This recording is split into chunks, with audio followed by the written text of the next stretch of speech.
মুসলমান ভাইরা আমার কথাগুলি দিল দিয়া বুঝবেন। খাজা আবু তালেব বন্ধুরা আমার যখন খানায় কাবা তওয়াফগুলি করতেছে আর বন্ধুরা আমার ভাবতেছে, খানায় কাবার বন্ধুরা আমার দৃশ্যগুলি দেখার পরে তার অন্তরের ভিতরে দুঃখ। কেন কেন খানায় কাবার অলগুলি অনেক বন্ধুরা আমার সিমেন্ট এবং বালিগুলি যখন ভেঙে যায়, খাজা আবু তালেবের অন্তরের ভিতরে তখন দুঃখ আর কষ্ট। এই খানায় কাবা ভাঙ্গা থাকবে আর আমাদের ঘরগুলি সুন্দর থাকবে, তা হতে পারে না। এজন্য খানায় কাবার মোহাম্মদ খাজা আবু তালেবের অন্তরে ফুলফিল ছিল। খাজা আবু তালেব সেই মুহূর্তে মক্কার বন্ধুরা আমার মানুষদেরকে ডাকলো। ডাকার পরে মক্কার মানুষদেরকে তখন ডেকে বলছে, শুনো, এই যে তোমরা দেখতেছো খানায় কাবার কি কন্ডিশন, যদি তোমাদের ঘরগুলি ভাঙ্গা এবং বন্ধুরা আমার অন্য অবস্থা হতো, তোমরা কি এই অবস্থায় তোমাদের ঘরগুলি রেখে দিতে? সেই মুহূর্তে মক্কার বিগ বসগুলি বন্ধুরা আমার মক্কার লিডারগুলি দেখে বলল, খাজা আবু তালেবকে লিডার, আপনি হলেন বর্তমানে খানায় কাবার মুতাআল্লি, আপনি আমাদের অর্ডার করবেন, আপনি আমাদের যেই কাজের অর্ডার করবেন আমরা সেই কাজগুলি করতে চাই। কিন্তু খানায় কাবার এই অবস্থা দেখে আমাদের মনে ভালো লাগে না। কারণ হলো সেই যুগের মানুষগুলি বন্ধুরা আমার যদিও মূর্তি পূজা করত, এরপরেও তাদের অন্তরের ভিতরে খানায় কাবার মহব্বত ছিল। সেই মুহূর্তে খাজা আবু তালেব ডেকে বলছে, শুনো, এই মুহূর্তে তোমাদের সামনে নিয়ে আমি একটা বন্ধুরা আমার কথা বলতে চাই। সমস্ত গোত্রের লিডারগুলি তখন ডেকে বলল, লিডার আপনি বলেন এমন কি কাজ করতে হবে? সেই মুহূর্তে খাজা আবু তালেব ডেকে বলল, শোনো, আমরা এখন সকলে একত্রিত হয়ে এই খানায় কাবাটাকে সুন্দর করে আবার কাজগুলি করতে চাই। সেই মুহূর্তে সমস্ত গোত্রের লোকগুলি ডেকে বলল, বিগ বস আপনি যেই সিদ্ধান্ত নেবেন ওই সিদ্ধান্তের উপরে বন্ধুরা আমার আমরা প্রত্যেকেই রাজি। খাজা আবু তালেব তখন ডেকে বলছে, শুনো, আমরা এই খানায় কাবাকে নির্মাণ করতে গিয়ে আমরা কিন্তু কোনো অবস্থাতেই কোনো মানুষের কাছ থেকে অবৈধ টাকা নিব না। কারণ হলো তোমাদের কাছে চুরি, ডাকাতি, ছিনতাই এবং অবৈধ টাকা আছে, এই টাকাগুলি দিয়ে কোনো অবস্থাতেই খানায় কাবা নির্মাণ করা যায় না। সমস্ত মক্কার মানুষগুলি তখন মাথায় হাত, কিরে বিগ বস কি বলে? আমাদের কাছে তো অবৈধ সম্পদ কম, আমাদের কাছে সবগুলাই তো এখন অবৈধ। মুসলমান খুব ভালো করে বোঝার জন্য চেষ্টা করবেন। সেই সময় তো বন্ধুরা আমার কোরআন ছিল না, পয়গম্বরের সুন্নত এবং পয়গম্বরের কৃষ্টি কালচার ছিল না। সেই সময় তো পয়গম্বর নবুয়ত পায় নাই।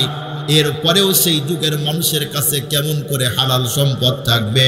বর্তমানে 1400 বছর পরে মানুষের কাছে কোরআন আছে, হাদিস আছে, এরপরেও বলুন তো দেখি আমাদের সমাজে শতকরা 100% মানুষ কি হালাল খায় না হারাম? শতকরা 90% মানুষ আমাদের দেশে এখন হারাম খায়। কোরআন আছে, হাদিস আছে, এরপরে যদি হারামখোর এখন 90% হয়, তাহলে নবীর যুগে কোরআন নাই, হাদিস নাই, সেই যুগের মানুষগুলি হারাম বন্ধুরা আমার সম্পদ খাবে, এইটা কোনো অবস্থাতেই সেই যুগে বন্ধুরা আমার বিশ্বাস করা যায় না। এরপরেও মানুষগুলি বন্ধুরা আমার যেহেতু এখন হারাম সম্পদ তাদের বেশি, অল্প কিছু সম্পদ। খাজা আবু তালেব বন্ধুরা আমার যখন চাটাইটা বন্ধুরা আমার চাদরটা বিছায় দিল, সেই মুহূর্তে ওই চাদরের ভিতরে যেই পরিমাণ হালাল সম্পদ দিয়েছে, ওই সম্পদ দিয়ে কখনো খানায় কাবার কাজ করা যায় না। সেই যুগের মানুষ তো মাত্র বন্ধুরা আমার 1% অথবা 2% হালাল করছিল। সেই যুগের মানুষ হারাম করক বন্ধুরা আমার হালাল করক। এরপরেও যখন বন্ধুরা আমার টাকাগুলি দিয়েছে, খাজা আবু তালেব সেই মুহূর্তে টাকাগুলি নেওয়ার পরে যখন মিস্ত্রিকে ডাকলো, মিস্ত্রি সেই মুহূর্তে তখন ডেকে বলছে, বিগ বস এই খানায় কাবার কাজগুলি আপনি যদি করতে যান তাহলে এই টাকা দিয়ে ইট সুট কি হবে, মিস্ত্রি বিল হবে না। খাজা খাজা আবু তালেব বন্ধুরা আবার মিটিং কল করলো। এরপরে মক্কার যত বন্ধুরা আমার লিডার ছিল সমস্ত বন্ধুরা আমার সবাইকে যখন ডাকছে, এক পর্যায়ে সমস্ত লিডারগুলি আবার যখন হাজির হয়ে যায়, বিশাল বন্ধুরা আমার একটা সমাবেশ, মানুষগুলি যখন পঙ্গপালের মতো আসলো, কারণ হলো সেই যুগের মানুষগুলি খানায় কাবাকে মহাব্বত করত সাংঘাতিক। সমস্ত মানুষগুলি আসছে, খাজা আবু তালেব ভাষণ দিল, দেখো তোমরা যেই পরিমাণ হালাল টাকা দিয়েছো, এই হালাল টাকা দিয়ে কোনো অবস্থাতেই বন্ধুরা আমার খানায় কাবার কাজগুলি করা যায় না, তাহলে এখন কি করা যায় নেতা? সেই মুহূর্তে খাজা আবু তালেব তখন ডেকে বলছে, শোনো, তোমরা যদি সত্যিকার অর্থেই খানায় কাবার কাজগুলি করতে চাও, তাহলে আমরা এখন এই টাকা দিয়ে ইট এবং বন্ধুরা আমার বালিগুলি কিনবো, আর আমরা নিজেরাই মিস্ত্রির কাজগুলির বন্ধুরা আমার জন্য নিয়োগ হতে চাই। এ কথা বলতে সমস্ত বন্ধুরা আমার গোত্রের লিডারগুলি বলল, জি বিগ বস, আমরা রাজি। সেই মুহূর্তে খাজা আবু তালেব এ কথা বলার পর এক গোত্র থেকে একজন দাঁড়াইছে। দাঁড়ানোর পরে তখন ডেকে বলছে, বিগ বস, এই খানায় কাবার কাজগুলি করার দায়িত্ব আমাদেরকে আপনি দেন, কিন্তু কোনো অবস্থাতেই খাজা আবু তালেব একটা গোত্রের উপরে দিতে চাই না। আর একটা গোত্র থেকে বন্ধুরা আমার আর এক গ্রুপ দাঁড়াইলো। দাঁড়ানোর পরে তখন ডেকে বলছে, বিগ বস, এই খানায় কাবার কাজগুলি করার দায়িত্ব আমাদেরকে দিয়ে দিন। খাজা আবু তালেব কোনো অবস্থাতেই রাজি হয় না। সমস্ত গোত্র থেকে যখন নেতাগুলি দাঁড়াইছে, খাজা আবু তালেব তখন ডেকে বলছে, না, এত বরকতপূর্ণ কাজগুলি করার জন্য একটা গোত্রকে দেওয়া যায় না, তাহলে কোন পদ্ধতি বন্ধুরা আমার, কোন সিস্টেমে কাজগুলি করা যায়? খাজা আবু তালেব তখন সিদ্ধান্ত করে ডেকে বলছে, শুনো, আমরা প্রতিটা গোত্র থেকে একজন করে যুবক দিব, এই যুবকদের মাধ্যমেই খানায় কাবার কাজগুলি আমরা করতে চাই। সেই মুহূর্তে সমস্ত লিডারগুলি বলল, হ্যাঁ হ্যাঁ, এটাই সিদ্ধান্ত চূড়ান্ত, এত সুন্দর সিদ্ধান্ত আর হয় না।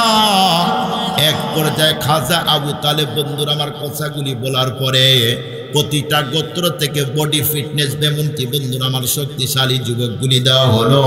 সমস্ত যুবকগুলি বন্ধুরা আমার যখন এক কাতারে এক জায়গায় দাঁড়িয়েছে, খাজা আবু তালেব তখন ডেকে বলছে, খাজা আবু তালেবকে তখন মক্কার লিডারগুলি ডেকে বলল, বিগ বস, আমাদের গোত্র থেকে যুবক দিলাম, আপনার গোত্র থেকে কি একজন যুবক দিবেন না? সেই মুহূর্তে খাজা আবু তালেব ডেকে বলছে, কেন দিব না, কেন দিব না, আমি তো অবশ্যই আমার গোত্রে থেকে যুবক দিব। লিডারগুলি তখন ডেকে বলছে, বিগ বস, তাহলে কোন যুবককে আপনার গোত্রে থেকে দিতে চান? খাজা আবু তালেব তখন ডেকে বলছে, শোনো, আমার গোত্র থেকে ওই বন্ধুরা আমার যুবককে দিতে চাই, যিনি হলো মক্কার ভিতরে সবচেয়ে সুন্দর এবং অনুপম চরিত্রের মানুষ, তিনি হলেন আমার ভাই আব্দুল্লাহর ছেলে মুহাম্মদ। আমার ভাতিজাকে কাজের জন্য দিতে চাই। সমস্ত যুবকগুলি আনন্দ করা শুরু করেছে, কারণ হলো যুবকরা জানে মক্কার জমিনে আমরা যতই বন্ধুরা আমার বডি ফিটনেস, স্কিন এবং সুন্দর সব দিকটা ভাষা আমাদের যতই সুন্দর হোক, কিন্তু কোনো অবস্থাতে আব্দুল্লাহর ছেলে মুহাম্মাদের চেয়ে সুন্দর আর কেউ হতে পারে না। সেই সুন্দর মানুষটা আমাদের সাথে কাজ করবে, এর চেয়ে আনন্দর আর বন্ধুরা আমার কোনো কিছুই হতে পারে না। খাজা আবু তালেব, ঠিক আছে, যাও, তাহলে আগামী কালকে কাজ শুরু হবে। সমস্ত যুবকগুলি যখন এক জায়গায় দাঁড়িয়েছে, খাজা আবু তালেব তাদেরকে লক্ষ্য করে তখন ডেকে বলছে, শোনো, আমি তোমাদের কেন ডাকছি বন্ধুরা আমার, তোমাদেরকে কেন চয়েস করছি জানো? সেই মুহূর্তে যুবকগুলি তখন ডেকে বলছে, লিডার, আপনি আমাদেরকে কেন চয়েস করেছেন এই ব্যাপারে আমরা তো বন্ধুরা আমার কিছুই জানি না। দুঃখের সাথে বলতে হয়, সেই যুগের মানুষগুলি বন্ধুরা আমার মূর্তির পূজা করত, সেই যুগের মানুষগুলি আল্লাহ মানত না, সেই যুগের মানুষগুলি কোরআন মানত না, এরপরেও সেই যুগের মানুষগুলি গায়েব বিশ্বাস করতো না। কিন্তু দুঃখ আর বন্ধুরা আমার কষ্টের সাথে বলতে হয়, আজকে মুসলমানের কাছে কোরআন আছে, নবীর হাদিস আছে, এর উপরেও বলুন তো দেখি আমাদের দেশে এক গ্রুপ গায়েবের খবর আছে, এই গ্রুপ আছে না নাই? কথা বলেন আছে না নাই? এদেশের এক গ্রুপ ওরা আছে। আমার পূর্বে এক ভাই বয়ান করেছে, এলাকার ছেলে, কাদিয়ানি সম্প্রদায়, ওই ফেরকার ব্যাপারে চমৎকার আলোচনা করেছে। খুব ভালো করে বুঝবেন, আমাদের দেশের এক গ্রুপ আছে, ওরা বলে কি যে একটা গরু দাও, তাহলে তোমার বাবার কবরের কি অবস্থা খোঁজ আমি দিয়ে দিব। আছে না নাই? আছে না নাই? কথা বলেন না কেন ভাই? আপনাদের অঞ্চলে নাই? আপনাদের অঞ্চলে নাই? আলহামদুলিল্লাহ, তাহলে তো বেঁচে আছেন। ওই গ্রুপ বলে গায়েবের খবর জানি, কোথায় কি হয় ওরা নাকি সব জানে। নাউজুবিল্লাহ, আরেকটু আসতে বলেন, না হয় বাসায় গিয়ে যায় বললেন, ভাবি শুয়ে থাকবে, কানে জোরে বললেন নাউজুবিল্লাহ। এরে এত জোরে কেন? বলেন যে হুজুর বলছো এটা ওখানে না বলে এখানে তোমারে বললেন, বাসায় গিয়ে বলেন। গায়েবের খবর একমাত্র আল্লাহ ছাড়া কেউ জানে না। কোন নবী আর রাসূলও গায়েবের খবর জানে না।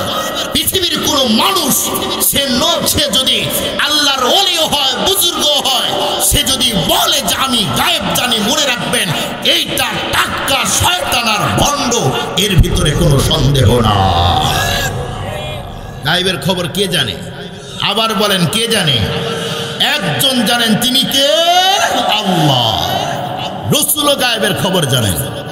খুব ভালো করে বুঝবেন, নবী যখন মেরাজে গেলেন, মেরাজ থেকে আসার পরে আল্লাহর পয়গম্বর যখন বললেন মেরাজে গিয়ে এই জিনিস দেখে আসছে, মক্কার মানুষগুলি শোনার পরে বলল, আরে এতদিন মোহাম্মদ যা বলতো একটু মানা যাইতো, এখন যা বলে টোটালটাই তো মাথা শেষ, পাগল হয়েছে।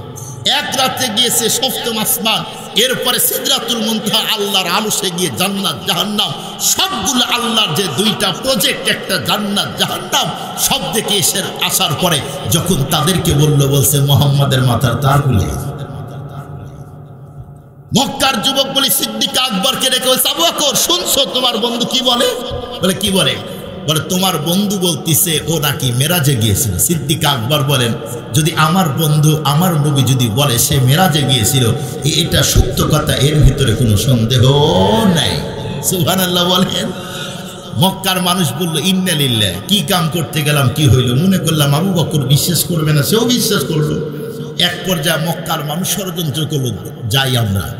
যাওয়ার পরে মুহাম্মদকে জিজ্ঞেস করব, সে যদি সত্যি মেরাজে যায় তাহলে বাইতুল মুকাদ্দাসে মসজিদে আকসায় গিয়ে উনি ইমামতি করেছে, সমস্ত নবীরা মুসল্লি হয়েছিল, জিজ্ঞেস করব ওই বাইতুল মুকাদ্দাসের দরজা কয়টা, জানলা কয়টা? প্রশ্নের সাইজ দেখছেন? আপনারা বলেন, আপনারা নামাজে যান, হুট করে একজনকে যে জিজ্ঞেস করে কয়টা দরজা জানলা আছে বলতে পারবেন? মানে এগুলি গুনতে কেউ যায় না। নবী তো শুধু ইমামতির জায়গায় গিয়েছে, নামাজ পড়িয়েছে, বোরাকে উঠে, এরপরে রফরফে উঠে পয়গম্বর তো আসমানে গিয়েছে। সমস্ত মক্কার মানুষ এসে বলে, এই মুহাম্মদ সাল্লাল্লাহু আলাইহি ওয়াসাল্লাম, তুমি যদি সত্যি নবী হও, তুমি যদি সত্যি মেরাজে গিয়ে থাকো, তাহলে বলো তো মসজিদে আকসার দরজা কয়টা, জানলা কয়টা? নবী তো পেরেশান, নবী তো দরজা জানলা গুনে নেই, নবীর শরীর ঘেমে যাচ্ছে। জিবরাইল বললেন, পয়গম্বর আপনি যে মেরাজ করেছেন, মেরাজে গিয়েছিলেন, এটার মধ্যে কোনো সন্দেহ নাই। ওরা আপনাকে ঠকাইতে চায়, বেইজ্জতি করতে যায়। আপনার সামনে মসজিদ আমি হাজির করে দিলাম, কয়টা দরজাল জানলা আছে আপনি গুনে গুনে বলে দেন। আপনারা বলুন, নবী যদি গায়েব জানতো তাহলে ওই মসজিদ কি এই জায়গায় জিবরাইল হাতের মধ্যে আনার দরকার ছিল? কথা বলেন না কেন ভাই? কোনো প্রয়োজন ছিল না। তার মানে নবীজি গায়েব জানতেন না। কেউ যদি বলে যে আমি গায়েব জানি, তাহলে ও নবীর চাইতে বলে। মুসলমান ভাইরা আমার কথাগুলি দিল দিয়ে বুঝবেন। এক পর্যায়ে খাজা আবু তালেব বন্ধুরা আমার যুবকদেরকে যখন বলল, যুবক এই মুহূর্তে আমি তোমাদেরকে কেন ডাকছি তোমরা কি জানো নাকি?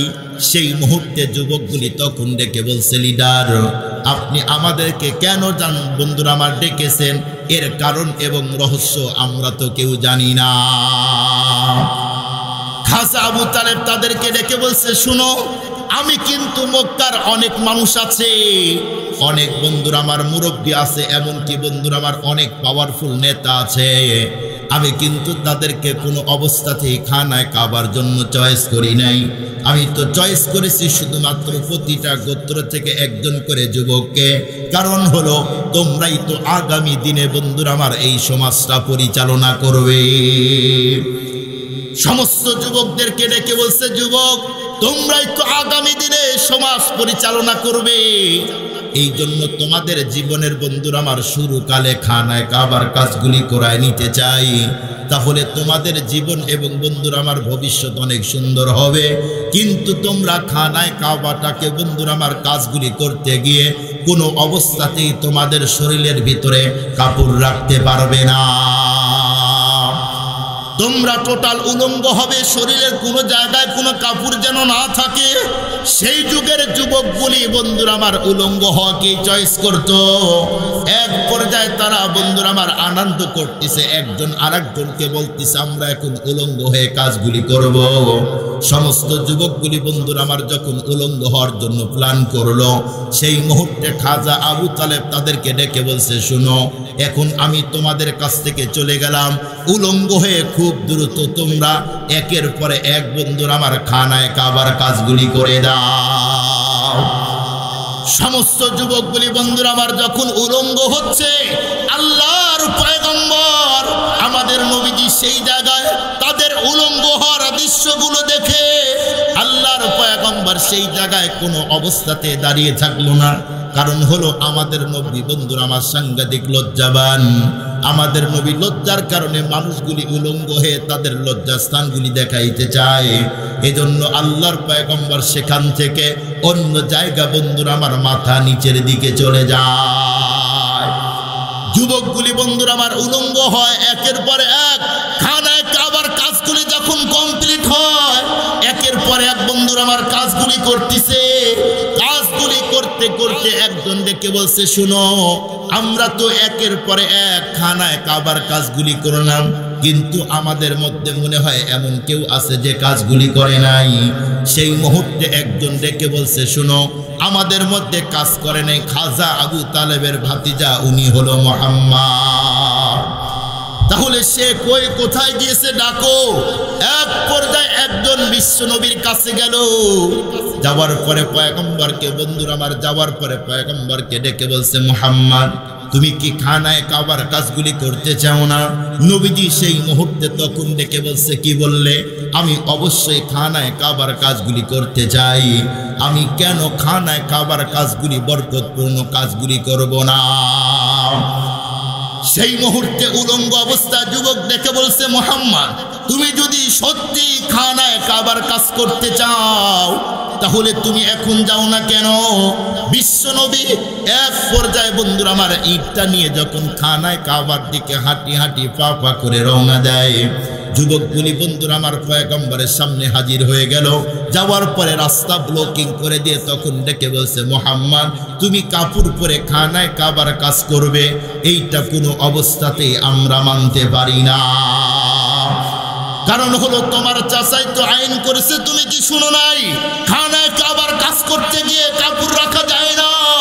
পয়গম্বর তখন ডেকে বলছে, শুনো খানায় কাবা বরকতপূর্ণ কাজ, কিন্তু এর পরেও খানায় কাবার কাজগুলি করতে গিয়ে কোনো অবস্থাতেই বন্ধুরা আমার আমি উলঙ্গ হয়ে কাজগুলি করতে চাই না।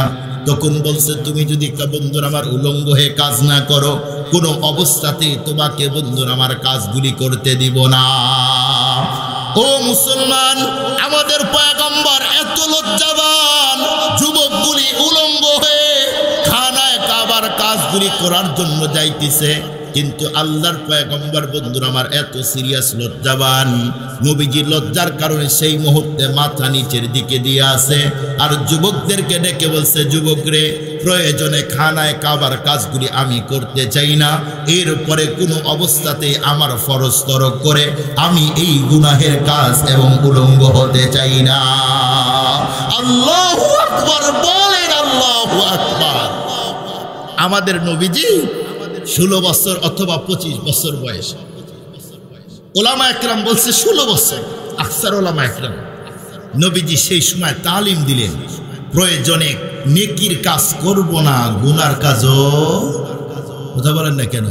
খানায় কাবার কাজ করা তো নেকির কাজ, বরকতের কাজ, কিন্তু ফরজ তরক করে উলঙ্গ হয়ে এই কাজ নবী কি করবে না। দুঃখের সাথে বলতে হয়, যেই নবী এত লজ্জাবান, আল হায়া উসুবাতুন মিনাল ঈমান, নবীজি বলেন হায়া লজ্জা এটা ঈমানের অঙ্গ। নবী এতই লজ্জাবান ছিলেন, আল্লাহর পয়গম্বর লজ্জার কারণে মাথা নিচের দিকে নুয়ে দিলেন, এরপরে খানায় কাবার কাজ করতে গেলেন না। কিন্তু সেই পয়গম্বরের উম্মত দিন যত গড়তিছে, এদেশের যুব সমাজ, যুবক আর যুবতীরা বলুন তো দেখি এখন দিন দিন নির্লজ্জ আর বেহায়া হচ্ছে কি না? কথা বলেন না কেন ভাই? কথা বলেন না কেন? নবীজি বলছেন আল হায়া উসুবাতুম মিনাল ঈমান, ঈমান হায়া হলো ঈমানের অঙ্গ। যদি হায়া চলে যায়, ইদা লাম তাস্তাহি ফাফআল মা শিতা, যার হায়া, যার লজ্জা চলে যায়, নবী বলেন তার ঈমান চলে যায়। আল্লাহর পয়গম্বর আরেক হাদিসে বয়ান করেন, হায়া, লজ্জা, ঈমান, জান্নাত। হায়া আছে, ঈমান আছে, ঈমান আছে, জান্নাত আছে। হায়া নাই, লজ্জা নাই, ঈমান নাই, তার কপালে জান্নাত নাই, তার কপালে জাহান্নাম। দুঃখের সাথে বলতে হয়, এখন আগে যেই জিনিস আমরা ছোটবেলায় দেখিনি, আমার বয়স কত হবে বেশি না, আমরা যেই জিনিস ছোটকালে দেখি নাই বর্তমান এই সময় আমরা দেখি। আমাদের দেশের অনেক যুবক আছে দেখবেন হাফ প্যান্ট পরে অর্ধ উলঙ্গ হয়ে রাস্তায় ঘুরে। কথা বলেন না কেন ভাই? কি পরিমাণ লজ্জা! নবী বলেন যার হায়া যত বেশি তার ঈমান তত বেশি, যার হায়া যত কম তার ঈমান তত কম। এদেশের মহিলারাও ইসলাম আর শরীয়তে পুরুষের সতর হলো নাভি থেকে হাঁটু পর্যন্ত, আর মহিলার সতর অল টাইম এই দুই হাতের কবজে, দুই পায়ের এই জায়গা পর্যন্ত, গিরা পর্যন্ত, এবং মুখমণ্ডল এই 5 জায়গা খোলা রাখা, এছাড়া অল টাইম ঢেকে রাখা, এইটা হলো ফরজ, এটা হলো সতর। কিন্তু দুঃখের সাথে বলতে হয়, এদেশের যুবতীরা আর এদেশের মহিলারা এখন নির্লজ্জর মতো অর্ধ উলঙ্গ কাপড় পরে রাস্তায় বের হয় কিনা? আমার নবী এত লজ্জাবান, আর আমার নবীর উম্মত বান্দার বান্দিরা, আল্লাহর বান্দার বান্দিরা নবীর উম্মতের এখন নির্লজ্জ হইতেছে। দুঃখ আর কষ্ট লাগে। ইসলাম আর শরীয়তে বাবা এবং ভাইয়ের সামনে পিঠ আর পেট বের করে যাবার কোনো অনুমতি নাই। কিন্তু বলুন তো দেখি, এদেশের মেয়েরা, মহিলারা অর্ধ উলঙ্গ হয়ে যায় কি যায় না? কথা বলেন না কেন রে ভাই? অর্ধ উলঙ্গ হয়ে এখন তো বর্তমান যুগের অনেক মেয়েরা এখন অর্নাই নিতে চায় না।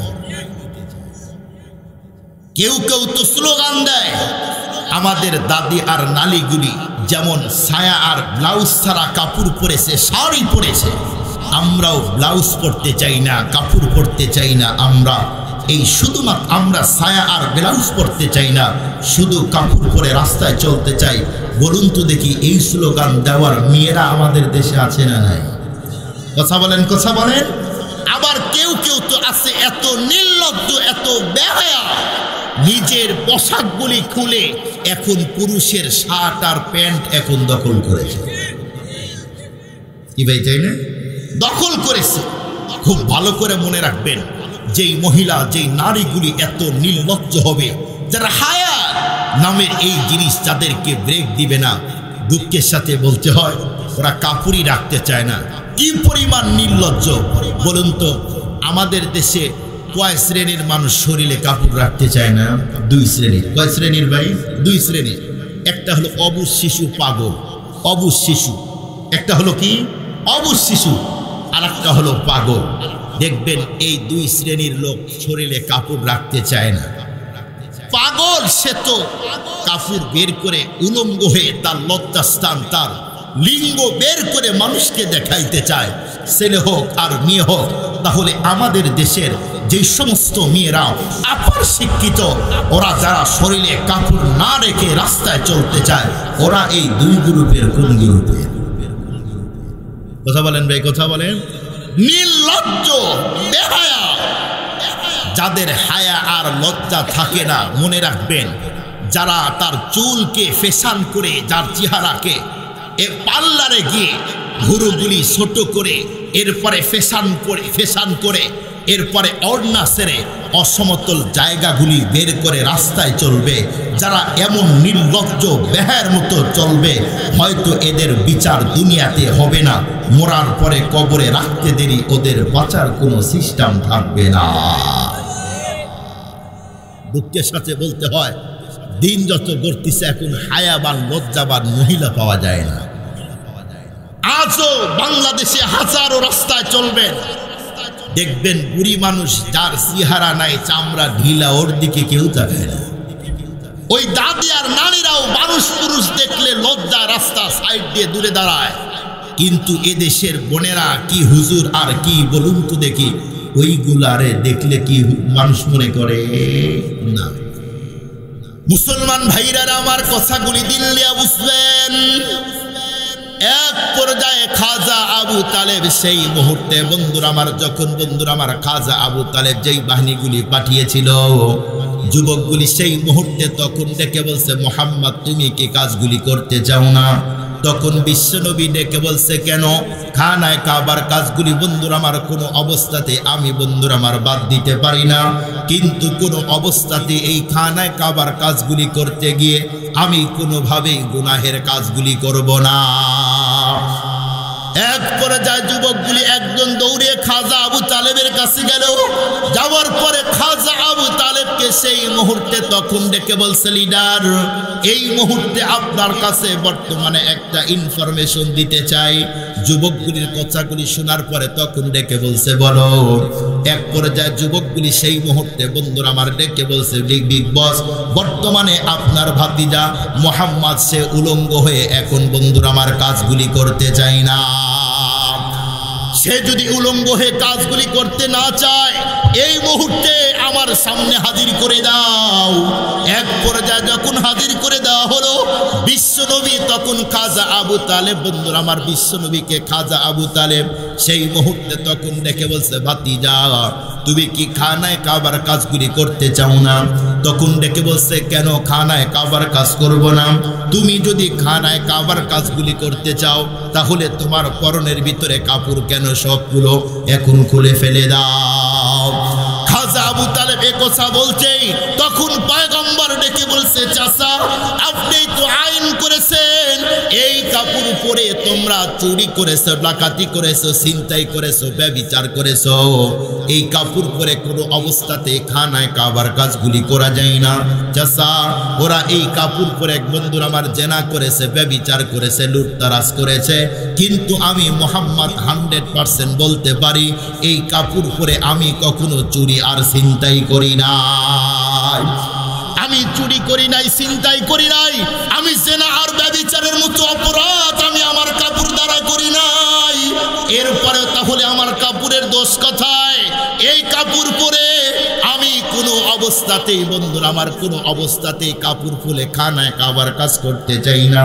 খাজা আবু তালেব বন্ধুরা আমার যখন কথাগুলি শুনলো, সেই মুহূর্তে বলুন তো দেখি আর কি এরপরে কথা থাকে? খাজা আবু তালেব তখন ইশারা দিয়ে ডেকে বলল, শুনো, যদি আমার ভাতিজা উলঙ্গ হতে না চায়, তোমরা একটু কাপড় টান দিয়ে খুলে দাও। একজন যুবক যখন কাপড় টান দিয়ে পয়গম্বরকে উলঙ্গ করতে যাবে, সেই মুহূর্তে আল্লাহর পয়গম্বরকে রব্বুল আলামিন এমন একটা ঘুম দিল, আল্লাহর পয়গম্বর সেই মুহূর্তে বসলো আর কেমন যেন পরে বন্ধুরা আমার মনে হয় এখন অজ্ঞান। অনেক লম্বা ঘটনা আমার বন্ধুরা, আমার প্রধান মেহমান আসছে, আমি 2 মিনিটেই শেষ করে দিব। খাজা আবু তালেব তখন পেরেশান হয়ে গেল, কিরে আমার ভাতিজার বন্ধুরা আমার এমন কি হলো? আমার ভাতিজা পড়লো আর বন্ধুরা আমার অজ্ঞান হয়ে গেল। সেই মুহূর্তে ডক্টর, কবিরাজ, হেকিম অনেকজনকে বন্ধুরা আমার যখন ডাকলো, কিন্তু কোনো অবস্থাতেই আল্লাহর পয়গম্বরের জ্ঞান ফিরে আসে না। খাজা আবু তালেব ওই সমস্ত যুবকদেরকে ডেকে বলছে, শুনো, আমার ভাতিজার জন্য কাজ বন্ধ করে রাখা যায় না, এই মুহূর্তেই তোমরা যাও। এক পর্যায়ে বন্ধুরা আমার তারা যখন গেল, যাওয়ার পরে খানায় কাবার কাজগুলি যখন কমপ্লিট করে দিয়েছে, সেই মুহূর্তে বন্ধুরা আমার পয়গম্বরের সামনে এবং খাজা আবু তালেবের কাছে আসলো। আসার পরে যুবকগুলি ডেকে বলছে, বিগ বস, খানায় কাবার কাজগুলি আমরা এই মুহূর্তে কমপ্লিট করে দিলাম। এ কথা বলতে দেরি আল্লাহর পয়গম্বর চোখগুলি দোলে উঠতে বন্ধুরা আমার ঘুম থেকে উঠতে দেরি করলো না। বিশ্বনবী বন্ধুরা আমার ঘুম থেকে উঠার পরে খাজা আবু তালেবকে ডেকে বলছে, চাচা আপনি কেন কান্না করেন, কি হয়েছে আপনার? সেই মুহূর্তে ডেকে বলছে, ভাতিজা তোমার কি হয়েছিল? তুমি বন্ধুরা আমার কোনো কথাই বললে না। এক পর্যায়ে তুমি অজ্ঞান অবস্থায় ছিলে, তোমার কি হয়েছিল? তোমাকে ডক্টর কবিরাজ হেকিম অনেক কিছুই লাগাইলাম, কিন্তু কোনো অবস্থাতেই তোমার জ্ঞান ফিরে আসলো না। সেই মুহূর্তে পয়গম্বর মুস্কি হাসি দিয়ে ডেকে বলল, চাচা আমি তখন ঘুমিয়েছিলাম, আর এই মুহূর্তে এখন আমি ঘুম থেকে উঠলাম। আল্লাহু আকবার বলেন, আল্লাহু আকবার। বলুন তো, নবীকে উলঙ্গ করতে যাবে, নবীর সামনে গুনাহ কি গুনাহ না? কথা বলেন না কেন ভাই? নবীকে এই গুনাহ থেকে, উলঙ্গ হওয়া থেকে হেফাজত করেছেন তিনি কে? আল্লাহ।